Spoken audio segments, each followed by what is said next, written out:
चिकित्सा, रसायन, भौतिकी, साहित्य और शांति के साथ साथ अर्थशास्त्र के क्षेत्र में अहम योगदान के लिए दुनिया का सर्वोच्च सम्मान नोबेल पुरस्कार दिए जाते हैं। दोस्तों, आइए जानते हैं नोबेल पुरस्कार के रोचक इतिहास के बारे में।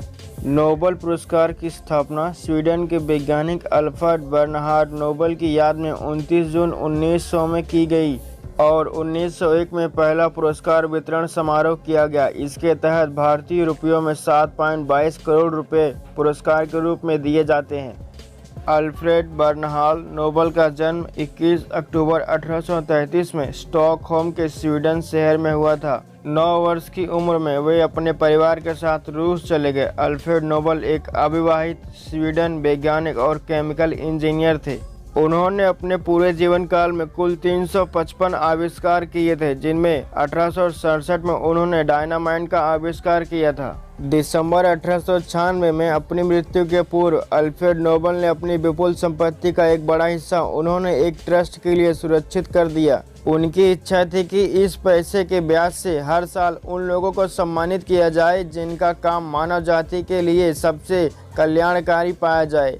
स्वीडिश बैंक में जमा इस राशि के ब्याज से नोबेल फाउंडेशन द्वारा हर वर्ष शांति, साहित्य, चिकित्सा, रसायन और भौतिकी के क्षेत्र में सर्वोच्च योगदान के लिए यह पुरस्कार दिया जाता है। नोबेल फाउंडेशन की स्थापना 29 जून 1900 में की गई थी और 1901 से पुरस्कार दिए जाने लगा, लेकिन अल्फ्रेड नोबेल की वसीयत के अनुसार इसकी स्थापना 1895 में की गई। पहले नोबेल पुरस्कार 5 विषयों में कार्य के लिए दिए जाते थे। अर्थशास्त्र के क्षेत्र में पुरस्कार की शुरुआत स्वीडिश रिक्सबैंक और स्वीडिश बैंक के 300 साल के पूरे होने की खुशी में 1967 में आरंभ की गई और इसे 1969 में पहली बार प्रदान किया गया। इसे अर्थशास्त्र के क्षेत्र में नोबेल स्मृति पुरस्कार भी कहा जाता है। पुरस्कार के लिए बनी समिति और चयनकर्ता प्रत्येक वर्ष अक्टूबर में नोबेल पुरस्कार विजेताओं की घोषणा करते हैं, लेकिन पुरस्कार का वितरण स्वीडन के राजा के हाथों अल्फ्रेड नोबेल की पुण्यतिथि 10 दिसंबर के दिन किया जाता है। प्रत्येक पुरस्कार में एक वर्ष में अधिकतम 3 लोगों को पुरस्कार दिया जा सकता है। इसमें से प्रत्येक विजेता को एक स्वर्ण पदक, डिप्लोमा, स्वीडन नागरिकता में एक्सटेंशन और धन दिया जाता है। महात्मा गांधी को आज तक नोबेल पुरस्कार नहीं मिला। उन्हें ये पुरस्कार न दिए जाना नोबेल पुरस्कार के इतिहास में सबसे बड़ी भूल मानी जाती है। हालांकि महात्मा गांधी 5 बार इस पुरस्कार के लिए नामांकित हो चुके थे। केवल जीवित लोगों को ही नोबेल पुरस्कार दिया जाता है, लेकिन 3 व्यक्ति ऐसे हैं जिन्हें मरणोपरांत भी ये पुरस्कार दिया गया।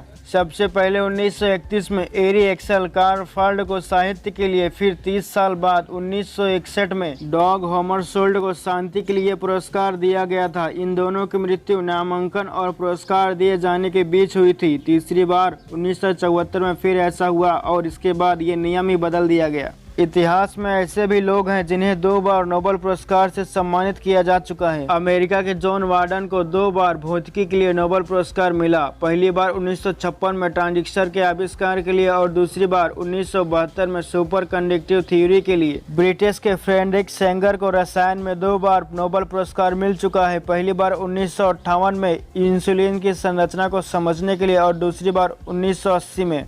मैडम क्यूरी एकमात्र ऐसी महिला हैं जिन्हें 2 बार नोबेल पुरस्कार मिल चुका है। 1903 में रेडियो एक्टिविटी समझने के लिए भौतिकी में और 1911 में पोलोनियम और रेडियम की खोज करने के लिए केमिस्ट्री में उन्हें यह पुरस्कार मिला। लिनस पॉलिंग को 1954 में हाइड्रोक्सीय सिद्धांत के लिए रसायन में और 1962 में नाभिकीय परीक्षण निष्क्रिय संधि एक्टिविटी के लिए शांति में नोबेल पुरस्कार मिला।